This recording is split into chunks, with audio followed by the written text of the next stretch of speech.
Hey guys, I'm gonna start a really fun activity. It's a multi-step lesson, but it is really fun to do with your kids, and it is something that you can do at home or in your classroom. If you don't have all of these supplies with kids, I would wait for it. We're gonna be back in the classroom one day, so just hold on to this lesson, and when you get back in the classroom, this is the perfect lesson to get started and to be making again without too much pressure. And I'm teaming up with ACMI, and I'm going to teach you about their label and the products that you are buying for yourself or your classroom or your kids, and why it is important to look at the label. The cool thing about ACMI is they are the people who figure out if art supplies is toxic or not. So we're going to talk about two different labels. One is the AP seal and the other one is the CL. So let me tell you a little bit about both before I kind of dive into the products.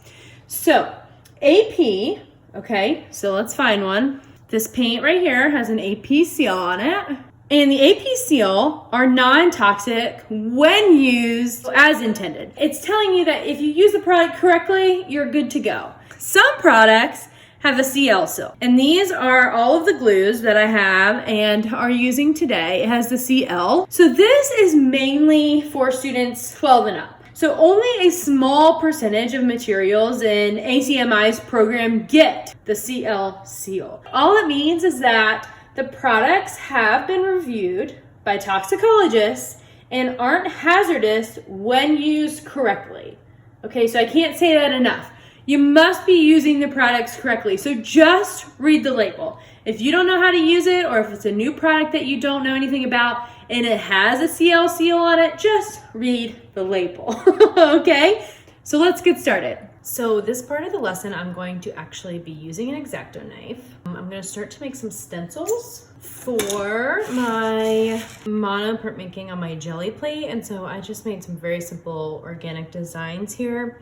Okay, so our first part of the lesson is mono printing with jelly plates. It is one of my favorite things ever to do. I use the jelly printing plates. So I'm actually going to use my stencils. I just have a few other stencils that I got. I just have some paper. I'm gonna make a bunch of different designs.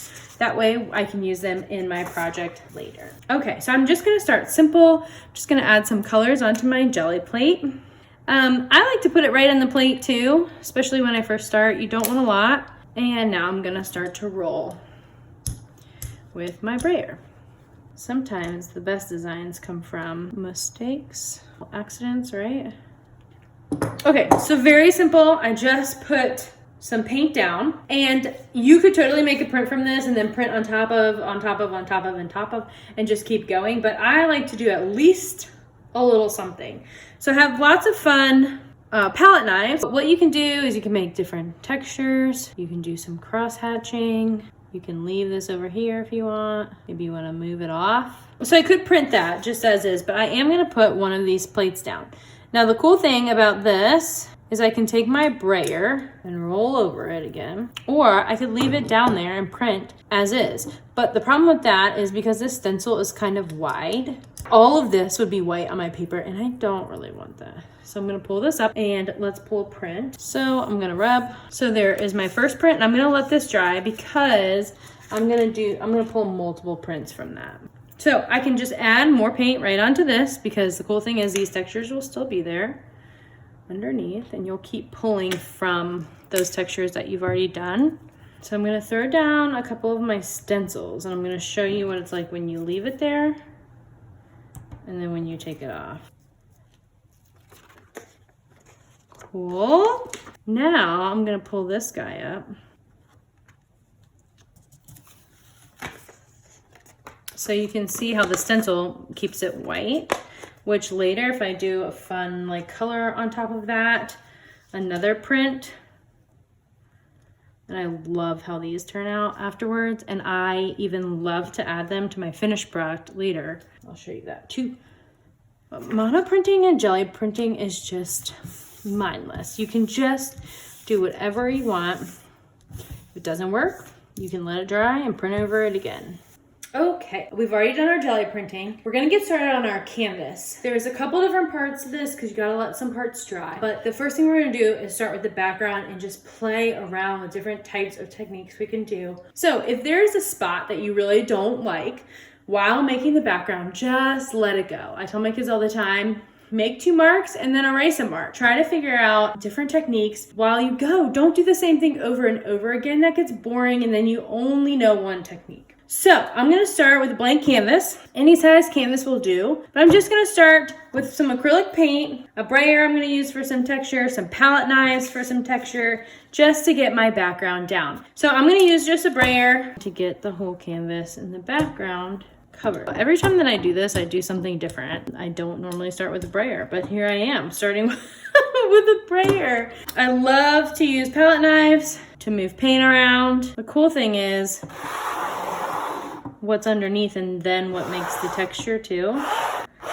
So what I mean is when it dries, all the texture of the paint that's like lifting up. Now, if you're doing this lesson over multiple days, which I highly suggest, they can do this and leave it on there. So it does get that fun, bumpy texture. But what I'm gonna do now is let this dry and then I'm gonna come back in with some more textures on top. So now that my canvas is dry, I'm gonna start to make some marks on my canvas. I love, and my students love, to use these mediums.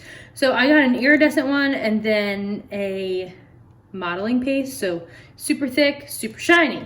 So all I have to do is just mix these in for just like a fun little shine or really chunky paint. For this modeling paste, it's like super heavy. So mark making is just fun to kind of explore, trying different things with your paintbrush. So I'm gonna start by just making some lines and I want to repeat them.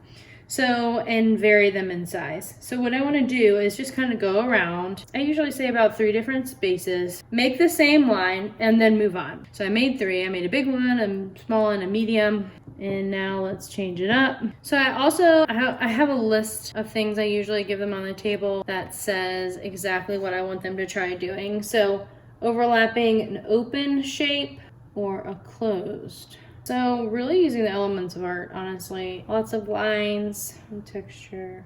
Okay, I'm gonna come in and add some white next. I haven't shown this paint yet. It's my favorite paint. Mural paint is like butter. It is just fantastic. And it's even more fantastic because it has the AP seal on it. So I'm just gonna add some white accents in, makes things pop a little bit. All right, so now I'm gonna let this dry. While it dries, we can talk about our jelly prints. What I'm gonna do is I'm gonna start to look at my jelly prints and say, okay, I love this one, but I don't love all of it and I'm not gonna just put it down like that. So I have my students rip. I don't like the scissor aspect of it because it just doesn't sit natural onto the canvas when we start to paste it in. So I always have them rip because this is just another element to add to our painting that's going to make it more interesting and fun, and texture. This also gives you like a really fun texture. You can even add in your fun cutouts that you made before. These are like so super fun to add in. But what I'm going to do next is then I'm going to either use my spray glue, my spray adhesive, to get those down, or rubber cement. You can also use Mod Podge. So you can put it underneath and then over top, and then it'll make a really great finished look. So that is it. So I hope you enjoyed this lesson, and I hope that you get back in the classroom soon with your students and you are able to do something this fun when you get there. Thank you guys so much for watching this fun tutorial video on this lesson.